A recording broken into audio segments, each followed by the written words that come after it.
자, 심층 인터뷰 오늘은 또 김한준 박사님 나와 계시죠? 2024년 경제 전망과 시사점 요거를 또 이야기를 해볼까 합니다. 개인적으로 너무 반가운 분위기도 하고 네. 또 한 가지 포인트는 제가 저희 그 회사 유튜브 채널에서 한번 얼마 전에 모신 적이 있어요. 한 달 전쯤에. 네. 그때와 근데 또 시장 분위기가 또 달라졌단 말이죠. 금리 전망도 또 다르고 그렇죠. 좀 그 사이에도 어떤 변화가 있었는지 비교하면서 한번 질문을 드리겠습니다. 알겠습니다. 자, 심층 인터뷰 3프로TV 이코노미스트 김한진 박사님 모시겠습니다. 어서 오세요. 네, 오십시오. 안녕하세요. 네, 새해 복 많이 받으세요. 새해 복 많이 받으십시오. 네. 하십시오. 어떻게 복 많이 받는 새해가 좀 될 수 있을 거라고 기대를 해도 될까요? 네, 매년 복이죠. 뭐. 이게 이제 경제에 오르신 분들의 아닙니다. 매년 복입니까? 아니요. 뭐 원래 기대했던 것보다 항상 주식시장이 좋으면 그것도 복이고, 네. 뭐 우려했는데 조금 덜 떨어지면 그것도 아. 복이고. 근데 뭐 그동안 수십 년간 올라왔지 않습니까? 네. 주식시장. 네, 그러니까 그 복 받은 거죠. 전반적으로 작년보다는 뷰가 조금 더 긍정적으로 변하고 계세요? 아니면 어떠세요? 네, 저는 사실은 작년에도 박스권으로 봤는데요. 주식시장은 경제는 뭐 그냥 뭐 약간 그냥 그저 그렇다. 올해도 마찬가지입니다. 좀 지겹게 들리시겠지만 좀 변화가 안 보여요. 경제든 주식시장이든. 그래서 뭐 매크로보다는 역시 섹터 잘 고르고 뭐 종목 잘 찍어서 역시나 쉽지 않은 환경. 네, 지혜롭게 투자하시면 올해도 저는 뭐 모르긴 몰라도 매크로 환경 때문에 주식시장이 안 되는 장은 아니다라고 생각을 하고 있고, 뭐 조심스럽습니다만 뭐 한 자릿수 연초 대비 연말 뭐 한 자릿수 주가 상승률은 가능하지 않을까. 작년처럼 뭐 두 자릿수는 아니라도. 오케이, 알겠습니다. 자, 그러면 자료를 다 준비를 해오셔서 네. 요거 보시면서 설명을 해주시면 저희가 추가적으로 네. 또 말씀을 드리겠습니다. 네, 오늘 뭐 연초고 또 오랜만에 또 퇴근길에 나와서 한 세 가지 정도 말씀드리고 싶고요. 네. 첫 번째는 뭐 경기 상황, 그래도 뭐 이코노미스트니까 명색이 경기에 대해서는 시간이 바쁘신 분들을 위해서 썸머리를 뭐 첫 페이지에 해놨습니다. 그래서 시간이 바쁘신 분들은 요것만 들으시고 나가셔도 요 캡처해놓고 바쁘신 분들은 나중에 보셔도 됩니다. 네. 나중에 꼭 보세요. 네, 경기는 조금 밋밋한 것 같고요. 그 다음에 그 물가가 조금 높게, 과거 평균보다는 높게 형성되는 한 해일 것 같아요. 그리고 역시 미국은 가벼운 경기 위축에 그칠 것 같고, 두 번째는 올해 경제 전망이 틀린다면 뭐 때문에 틀릴까? 이런 말씀을 좀 오늘 드리고 싶은데, 그거는 아마 연준도 모를 거예요. 그거는 뭐 연준도 두고 봐야 이제 지켜봐야 아는 거고, 누구도 모르는 건데 아마 신용 경색이 너무 커지면 경기도 위축되고 금리 인하폭도 조금 더 커질 거고요. 그게 우려한 것보다 그렇게 크지 않다면, 뭐 신용 경색이 크지 않다면 뭐 좀 가볍게 경기도 그렇게 뭐 크게 충격을 안 받고 연준도 따라서 이제 금리를 그렇게 시장 기대보다는 적게 내릴 것 같고요. 세 번째, 주식시장 측면에서 매크로 아이디어는 뭐 지난번에도 한번 말씀드렸지만 연중 한 두 번의 고비가 있을 것 같고요. 그 두 번의 고비를 잘 넘기면 나머지는 순탄하지 않을까라는 생각을 좀 해봤습니다. 그 두 번은 이제 첫 번째는 지금 잘 아시다시피 시장과 지금 연준이 뭐 아직은 괴리가 좀 있잖아요. 금리 인하에 대해서, 폭에 대해서. 시장은 한 6번 정도 인하를 보고 있고 연준은 아직까지는 그렇게 보고 있지 않은데, 이게 좁혀지는 과정에서 주가가 조금 조정을 받을 가능성, 그러니까 이게 3월이 변수가 되겠죠. 그러니까 3월에 깜빡이도 안 켜고 바로 연준이 내려버리느냐, 깜빡이 켜고 5월이나 6월에 내리고 연중 뭐 한 2번에서 3번 정도 인하에 조심스러운 인하 스케줄로 간다. 이러면 시장 기대하고 지금 괴리가 크기 때문에 그게 좁혀지는 과정에서 주가가 조금 흔들릴 수가 있겠죠. 2, 3월에. 또 한 가지는 말씀드렸듯이 그 신용 경색이 아무도 모르지만 이게 하반기에 조금 좀 더 붉어질 가능성이 있거든요. 네. 그렇다고 좀 이런 말씀드리면 그래서 하반기는 장 없다 이렇게 직설적으로 이렇게 느끼시면 안 되고요. 네. 저희가 올해 경제를 예측하는데 가장 까다롭고 틀릴 가능성이 높은 변수가 신용 경색이니까 그걸 보면서 판단하자라는 그런 취지로 받아들이셨으면 좀 감사하겠고요. 혹시 그러면 박사님 그 네. 신용 경색이 일어났을 때 그 시작은 어디에서 출발할 거라고 보세요? 신용 경색은 뭐 여러 가지로 출발하겠지만 제 생각에는 구조상 신용 경색이 일어나기에 가장 최적의 환경은 조성돼 있어요. 그러니까 사실은 경기가 위축돼서 신용 경색이 일어나는 게 아니고 신용 경색이 뭐 조금씩 스노우볼링 되듯이 이렇게 눈덩이처럼 커지면서 뭐 이은행 저은행 뭐 사실 작년 3월에 SBB 사태 같은 경우를 연준이 예측을 못했잖아요. 그렇죠. 그렇듯이 신용 경색은 그렇게 오는 거죠. 금융시장에 약간의 노이즈 처음에는 노이즈로 출발했다가 그 노이즈가 뭐 큰 거를 한 사고를 터트린다든지 이렇게 조금 눈덩이처럼 커지는 성향이 있는데 그 이유가 지금 보시면은 차트를 한번 보시면은 신용 경색이 올 수 있는 환경에 대해서 말씀드리고 싶은 게 미국도 부채가 많이 들어 있잖아요. 네. 정부 부채가 GDP 대비 이렇게 늘었습니다. 그다음에 중국도 그렇고 한국도 그렇고 전 세계가 이제 부채를 지금 많이 쌓아놓고 있어요. 네. 그런데 이제 금리가 지금 높습니다. 그러면 시청자분들은 금리가 내려갈 건데 왜 걱정이냐 이렇게 얘기하시겠지만 네. 이게 좀 착시가 있습니다. 오. 이게 이 표를 보시면은 이게 그 작년 11월에 OECD가 전망한 건데 OECD가 한 38개 국가 되거든요. 올해 성장률을 1.4로 보고 2013년에서 19년까지 그러니까 코로나19 직전까지의 성장률이 평균 2.3이었어요. 네. 그러니까 성장률은 과거 한 7년 코로나 팬데믹 이전의 7년간의 평균을 회복을 못한 상태로 지금 보고 있습니다. 네. 이게 정답은 아니지만 이게 뭐 지금 세계은행 같은 경우에는 2.4를 보고 있고요. 세계 올해 경제 성장률을. 네네. OECD는 2.7로 보는데 이것도 뭐 이 38개 대상 국가인 OECD의 성장률도 뭐 1.4가 아니라 1.5, 1.6이 될 수도 있죠. 근데 그게 중요한 게 아니라 성장률은 작년에 이어서 올해도 조금 과거 평균보다는 낮은 분위기다. 네. 이제 뭐 숫자가 중요한 게 아니고 그런데 말씀드렸듯이 인플레이션은 CPI인데요. CPI는 이 38개 국가 평균이 5.3이에요. 올해 전망이. 5.3. 이게 뭐 5.0이 될 수도 있고 4.9가 될 수도 있습니다. 하지만 2013년에서 19년 평균이 1.6이었거든요. 그리고 작년이 7.4예요. 그러니까 작년 7.4에서 5.3이니까 내려가는 건 맞습니다, 올해. 미국이나 뭐 다른 나라나 다 내려가는 건 맞는데 문제는 성장률은 조금 낮아지는 반면에 물가는 오히려 과거 평균보다는 살짝 높게 살짝이 아니죠 사실 5.3이면 매우 높게 형성이 그렇죠. 돼 있는 그런 분위기에서 올해 거시경제가 운영될 가능성이 높다라고 사람들은 지금 보고 있는 건데 저도 그렇게 보고 있습니다. 이제 다시 인플레이션으로 신용경색으로 들어와서 그래서 이 국채금리가 조금 아직은 덩그러니 위에 달려 있는 거죠. 하늘의 공중에 이게 달려 있는 거고요. 네. 이게 뭐 한 3.5% 뭐 이렇게 내려갈 수도 있겠지만 저는 이제 그렇게 안 보는데 4% 언저리에서 올해 유지가 될 걸로 보는데 3.5% 가더라도 역사적으로 보면 굉장히 높은 수준이지 않습니까? 그리고 중요한 게 있습니다. 경기가 연착륙된다는 얘기는 결국 그 노동 수급이 그렇게 완전히 임금 상승률이 둔화되는 건 아니잖아요. 그래서 지난달에도 임금 상승률이 뭐 4.0 했는데 한 임금 상승률이 2.5 정도까지는 내려와야 이게 조금 인플레이션의 그 압력이 굉장히 주는 거거든요. 그래서 아직까지는 높고요.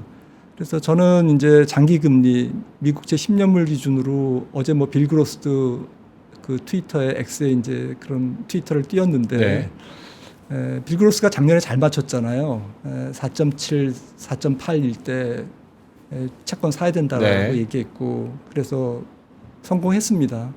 그러니까 조금 그 사람들이 좀 집중해서 좀 들은 편도 있는데 단기 금리가 저는 뭐 장기적으로 한 3.5 정도까지는 지금보다 한 200bp 내려간다고 보고 기간 프리미엄이 0.75에서 한 1.0 사이 이 정도라고 생각을 하고 있거든요. 채권 공급이 여전히 많고 재정 지출도 지금 2010년대보다는 거의 2배거든요. GDP 대비. 그래서 적자 국채가 굉장히 많이 발행되는 올해일 것 같습니다. 작년에 네. 이어서. 그래서 기간 프리미엄도 뭐 0.5에서 한 1.0. 단기 금리는 뭐 장기적으로 한 3.5. 앞으로 한 200bp 내릴 거라고 보고. 그러면 이게 좀 이 4%에서 크게 아래로 하향하기는 쉽지 않다라는 거죠. 구조적으로. 그나마 올해는 성장률이 미국이 한 1.5로 예상되기 때문에 그래도 4% 정도에 있는 거지. 만약에 내년도 성장률이 2%에 가깝게 움직이면 올 하반기는 다시 4.5를 넘을 수도 있습니다라고 저는 그렇게 보고 있습니다. 그래서 정리해서 말씀드리면 부채는 많이 쌓여 있다. 그 다음에 기준이 되는 국채 금리는 내린 게 아니다. 네. 여전히 높다. 그리고 이론적인 장기 금리가 그렇게 크게 떨어질 가능성은 높지 않아 보인다. 그런 상태에서 올해는 채권 시장에서 단기 금리가 많이 떨어지는 해지 장기 금리가 많이 떨어지는 해는 아니다라는 거죠. 그러니까 수익률 곡선이 지금 역전돼 있잖아요. 이게 미국 제 10년물에서 3개월물 트레저리 비를 뺀 건데 이게 올라갈 때 그 음영돼 있는 부분이 그 미국 경기 침체 기간이거든요. 네. 올해는 다 올라갈 걸로 보고 있습니다. 연준이 금리를 내리니까. 네. 2번 내릴지 3번 내릴지 6번 내릴지는 모르겠지만 그러면 단기 금리는 굉장히 많이 떨어지고 장기 금리는 그렇게 많이 안 떨어지는 구조라는 거죠. 그래서 수익률이 정상화되는 과정. 그러니까 이게 금리 차가 플러스로 이제 움직이는 이제 그런 상태에서 그러니까 금리가 떨어져서 신용 경색이 안 온다 이렇게 볼 수가 없다라는 거죠. 문제는 장기 금리가 떨어져야 되는데 왜? 장기 금리가 준거 금리가 돼서 준거 금리 플러스 신용 스프레드가 붙잖아요. 네. 근데 올해는 경기가 약간 위축된다며요. 그러면 돈이 잘 안 돌 거잖아요. 그렇죠. 신용 시장에서 약간 뻑뻑하게 지금 돌아가고 있잖아요. 은행들도 몸살이고 대출에. 네. 그리고 알게 모르게 지금 회사채 시장에서도 회사채 다운그레이드 하는 신평사들의 신용 등급 하향 기업이 상향 기업보다는 많은 그런 상황이잖아요. 네. 그래서 국채 금리 기준이 되는 안전자산 금리가 크게 안 떨어지는 상태에서 신용 스프레드가 높게 붙으면 그게 신용 경색이 올 수 있는 여건이다라는 거거든요. 이게 이 증거입니다. 이 그래프가. 네. 연준이 기준금리 또 내릴 때 왜 소비자의 신용 연체율이 올라가죠? 항상 한두 해 그런 게 아니라 전부 1990년부터 이런 현상이 나타난다는 거죠. 그러니까 경기가 안 좋으니까 연준이 금리를 내리고 그리고 금리를 내림에도 불구하고 인하함에도 불구하고 신용 경색이 오는 것은 통화 정책의 시차 효과, 그 다음에 장기 금리가 크게 안 떨어지는 그런 현상, 그런 상태에서 캐시플로우가 조금 안 좋은 기업이나 국가나 가게에 조금 신용적인 문제가 생기는. 근데 그게 이제 왕창 생기면 시스템 리스크로 주가가 다 완전히 빠지는 거고요. 네. 저는 이제 그럴 가능성은 없다라고 보는 거죠. 하지만 어느 정도는 있을 거다. 어느 정도는 있을 거기 때문에 그건 연준도 모르지만 그걸 보면서 연준이 올해 대처를 할 거다 이렇게 생각을 하고 있습니다. 참 박사님 근데 듣다 보니까 사실 뭐 완전히 똑같다고는 볼 수는 없겠습니다만 이런 플로우나 이런 환경들이나 이런 설명들이 전 작년 이맘때도 비슷하게 들었던 것 같거든요. 네. 근데 어쨌거나 금리는 우리들의 예상대로 가지 않았고 그리고 뭐 경기는 어느 정도 물론 특정 업종이 끌고 간 면도 없잖아 있습니다만은 그래도 그런 침체는 이렇게 좀 미뤄졌는데 올해는 그게 충분히 터질 수 있는 그런 상황까지 왔다고 그러면 판단을 하시는 거세요? 안 터질 수도 있습니다. 안 터지고 뭐 올해는 끌고 가고 돌려막고 우리나라 PF 문제만 해도 뭐 어떻게 그냥 우격다짐으로 꾸역꾸역 이렇게 크게 안 터지면서 위험을 이제 그 다음에 이듬해로 넘길 수도 있고요. 그래서 어떻게 될지는 모르겠는데 지금 드리는 말씀은 작년 이맘때쯤이랑은 지금 상황이 좀 다른 것 같습니다라는 거고요. 작년은 오히려 그 올해 경제를 되게 나쁘게 봤잖아요. 네. 연준도 재작년 12월 FOMC에서 작년 경제 성장률을 0.5로 봤습니다. 그리고 이제 작년에 들어서니까 0.5에서 계속 올렸거든요. 네. 2.5까지. 그런 정도로 재작년 이맘때쯤 혹은 작년 연초 1년 전의 상황은 연간 매크로 상황을 되게 안 좋게 봤는데 실제로는 좋게 전개가 됐고요. 네네. 뭐 지금도 모르죠. 뭐 어떻게 전개될지는 모르겠는데 컨센서스라든지 지금 각 기관들의 그다음에 앞서 말씀드렸듯이 연준이 금리를 내릴만 할 때, 그러니까 내리는 게 정당화될 수 있을 정도로 매크로 여건이 약간 그래도 약간 경기가 뭐 약간 식을 때 그렇게 사람들은 다 보고 있잖아요. 네. 올해를. 하지만 연착륙이다. 식는 게 마일드하게 식는다. 이렇게 다만 볼 수 있는데 다만 지금 상태에서는 1년간 또 부채는 또 쌓였잖아요. 그러겠죠. 우리나라 PF만 해도 네. 1년 전보다 또 쌓였잖아요. 부실 PF는 더 증가했고 이게 뭐 미국 상업용 부동산도 마찬가지고 전 세계가 조금 비슷하다라는 거죠. 중국의 기업 부채 문제부터 이런 게 이제는 막다가 더 이상 못 막으니까 약한 고리부터 이렇게 삐죽삐죽 위험인들이 그렇죠. 이제 살짝 이렇게 고개를 드는 네. 그런 게 지금 감지되고 있고 그게 이제 은행들의 대출 태도만 봐도 분기별로 연준이 발표하잖아요. 네. 굉장히 타이트해졌어요. 음. 그리고 신평사들이 아까 말씀드렸듯이 그 신용 등급 조정도 다운그레이드가 훨씬 많아졌어요.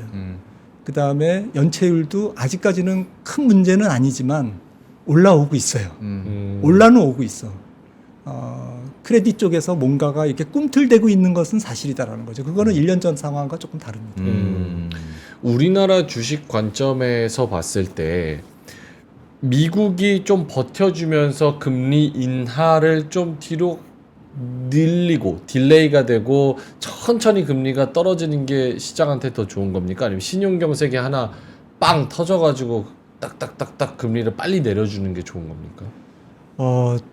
그 나쁜 금리 인하는 주식시장 입장에서는 사양하고 싶죠. 근데 그래도 금리나 기대감이 뒤로 계속 밀리고 6번 한다 그랬는데 3번 하고 이러면 이것도 또 안 좋잖아요. 대신에 큰 문제가 안 터지는 거죠. 신용시장에서도 큰 크레딧 크런치가 안 일어나고 경기도 정말 마일드하게 예쁘게 빠지고 그러니까 모든 게 다 그냥 약간 골든 패스 약간 적절한 상태로 합의점을 찾는 과정이 올해 좀 베스트한 것 같아요. 시장 입장에서는 네. 주식시장 입장에서는. 근데 뭐 예를 들어서 한국은행이 갑자기 3월에 금리를 내린다. 이거는 뭔가가 큰 문제가 터져서 나쁜 금리 인하 시나리오에 해당되는 거고 연준도 마찬가지로 깜빡이도 안 켜고 바로 3월부터 내려. 그리고 허겁지겁 5월, 7월 계속 내려. 이거는 뭐 있는 거죠. 작년에 SBB 같은 사태가 뭐 있는 거죠.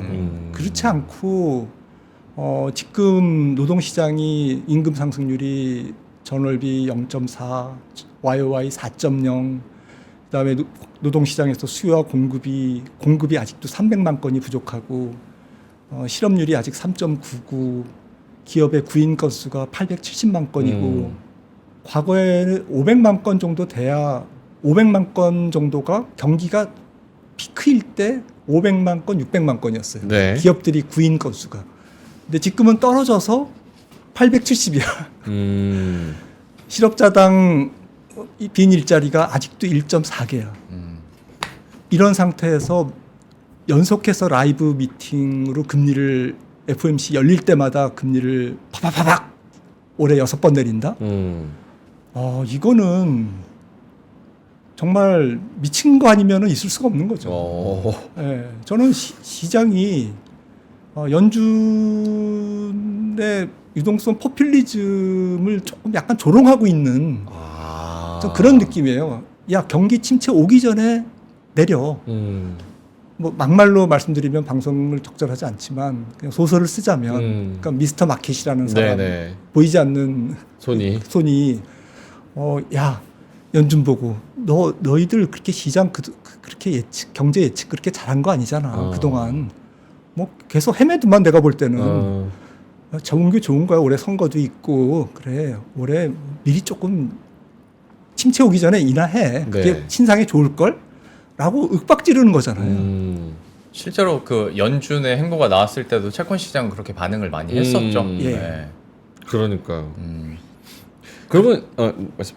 네, 작년 같은 경우에도 뭐 1년 전에 그러니까 작년 막 경기 전망한다고 했을 때 야 지금 이런 물가 못 잡아 경기 침체 와야 물가 잡히면서 그때 뭐 금리 인하할 수 있어 막 이런 얘기 했었는데 지금은 그때는 아니라는 거니까. 근데 또 설명을 듣다 보면 박사님 뉘앙스에서는 그런 위험들이 물론 지난해는 잘 지나가긴 했습니다만 그게 해결된 게 아니라 계속 미루고 덮고 급하게 해결하고 하는 거다 보니까 이게 언제 터져도 사실 이상하진 않은 상황이다라고 설명을 해주신 네. 거고 이게 올해 터질 거냐 안 터질 거냐의 문제라기보다 내재돼 있는 위험이다라는 정도로 저희가 맞습니다. 내재돼 있는데 뭐 저는 그렇게 크게 시스템을 뒤흔들 정도의 위험은 그렇게까지는 안 갈 거다. 네. 하지만 어느 정도는 뭐 터뜨릴 건 터뜨리고 뭐 우리나라나 중국이나 미국이나 특히 금융시장의 중심인 미국에서 그렇게 크게 터질 일은 없어 보인다. 네.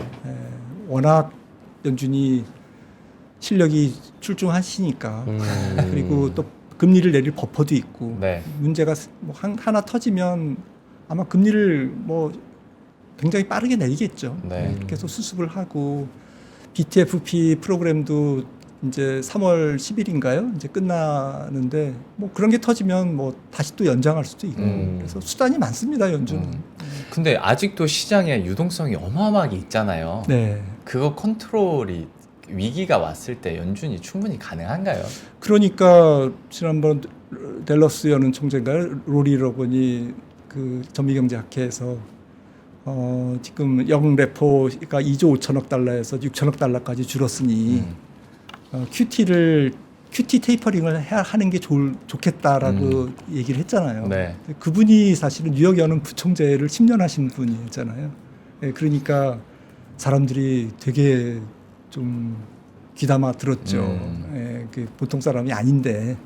그래서 아무튼 그럴 정도로 지금 유동성이 어쨌든 과잉 유동성이 줄고 있는 건 사실이죠. 네. 줄고 있기 때문에 채권 시장의 여러 가지 노이즈라든지 또 단기 금융 시장에서의 좀 불필요한 그러한 혼돈을 막기 위해서는 지금부터 QT 테이퍼링을 하자. 그래야 좀 오래 끌고 갈 수 있다. 이제 그런 취지로 얘기했는데 그럴 듯이 연준 내부에서는 여러 가지 문제가 발생했을 때 거기에 대한 대응 시나리오가 아마 촘촘히 마련되고 있지 않을까라고 생각을 합니다. 알겠습니다. 근데 미국의 지금 뭐 리스키 시나리오에 대해서 좀 말씀을 해주셨는데 사실 뭐 우리는 지금 뭐 국장도 같이 또 봐야 되는 그런 입장이니까 사실 우리나라 경제가 저 미국 신용경색 얘기하는 것보다 사실은 우리 뭐 부동산 PF나 여러 가지 다른 것들이 더 리스키한 거 아니에요?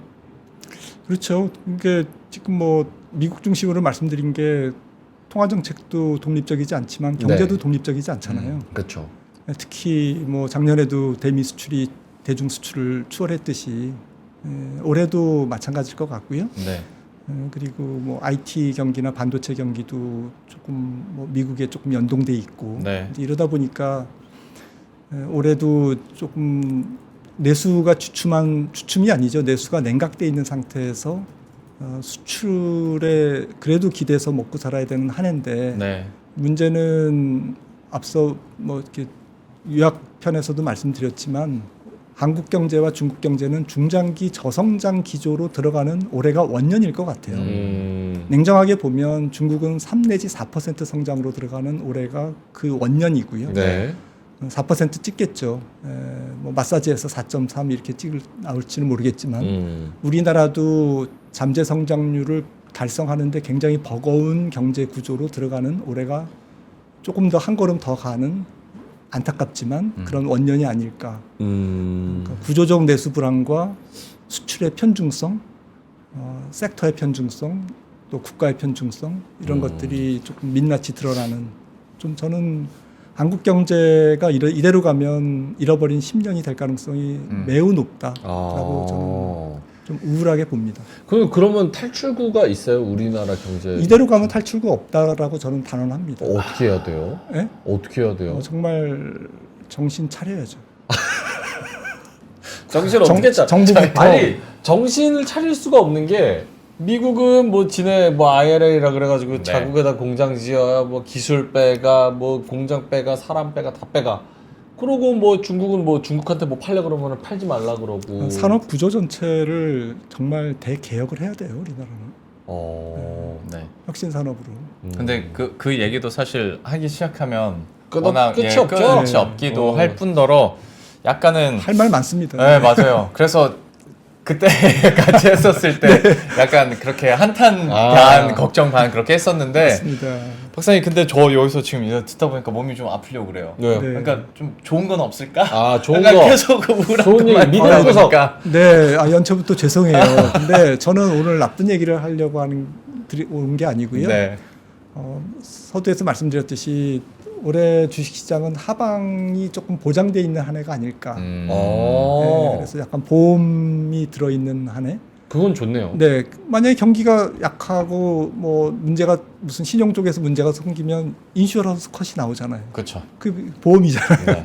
네, 그리고 그것보다도요. 아까 뭐 한국 경제 질문하셨지만 저는 뭐 미국 경제가 연착륙한다라는 게 전 세계에는 물론 미국 경제가 연착륙하는 이유는 매우 이기적인 산업 정책, 온쇼링 정책, 그다음에 다른 나라에 대해서 뭐 와서 투자해라. 네네. 일자리 빼앗는 정책 뭐 이런 거지만 그래도 어쨌든 미국 경제가 올해 연착륙한다라는 것은 주식시장 입장에서는 너무 다행인 일. 그럼요. 미국 경제가 예를 들어서 올해 0% 성장을 한다고 생각하면 사실 주가 오르겠습니까? 외국인들부터 먼저 팔고 안 되죠. 그렇죠. 근데 이런 여러 가지 앞서 말씀드린 위험 요인에도 불구하고 올해 주식시장이 그렇게 하방은 조금 저지될 거다. 저는 그렇게 생각을 하는 이유고 2,400에서 뭐 그냥 뭐 숫자가 중요한 건 아니지만 저는 2,800 정도 코스피 밴드를 생각하고 있고요. 증권사들에서도 그렇게 많이 보시지만 네. 그렇게 보는 이유는 미국 경제의 온건한 둔화, 경기에 대한 버퍼. 차트를 한번 보시면은 네. 뭐 금융 컨디션 막 그 엄살 부리는데 이게 지금 높을수록 숫자가 좋은 거거든요. 네. 여기 있어요. 그래서 연준이 뭐 매 회의 때마다 금리를 내린다라고 보는 거는 너무 좀 말이 안 된다고 저는 생각을 하고 있는 거고요. 가계저축 많이 줄었습니다. 초과저축. 하지만 GDP 대비, 가처분 소득 대비 지금 아직도 8%거든요. 지금 2026년까지 이렇게 내려가지만 팬데믹 때 얼마나 돈을 많이 풀었으면 미국 가계에 아직도 돈이 남아있다라는 거고, 그 다음에 우리나라를 비롯해서 많은 국가의 기업들이 미국에다 지금 공장을 짓잖아요. 네. 일본이 지금 어부질이 누리고 있고. 그렇죠. 그래서 이게 전체 구조물 투자고 이게 제조업 구조물 투자인데 소위 설비 투자입니다.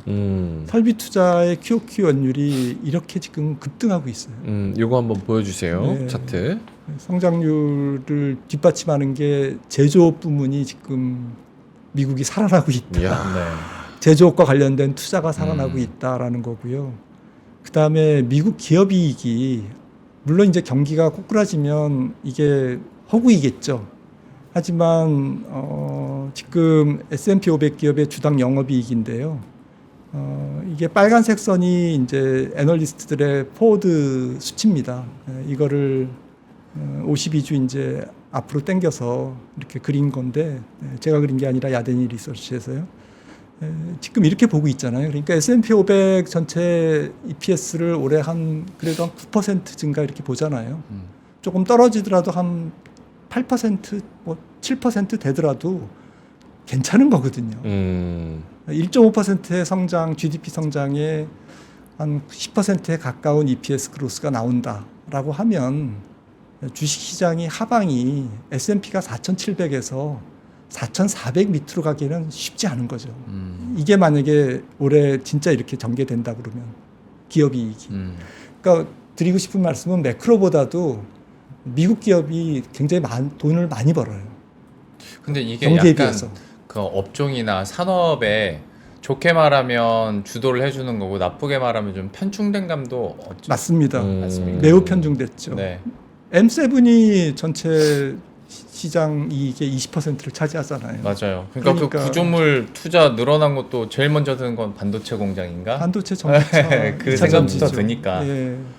그리고 하반기에는 이제 중국이 조금 더 식으면 경기가 뭐 애플이라 할지 테슬라라 할지 뭐 영업이익 해외 매출 비중이 높은 많은 그 기술주 기업들이 약하겠죠. 약하게 네. 나오겠죠. 예, 그래서 저는 이제 신용 경색도 하반기에 조금 시간이 갈수록 안 좋아지고 또 중국 경기도 버티다가 조금 더 식어가는 게 상반기보다는 좀 하반기고 상반기에 막 금리도 내리고 이번 달에 이제 금리 내릴 텐데 중국도 이런 게 이제 했음에도 불구하고 효과가 조금 미미한 그렇게 실망으로 돌아가는 게 하반기일 가능성이 있어서 만약에 상반기에 많이 주가가 달리면 하반기에는 좀 조정을 볼 수 있겠구나.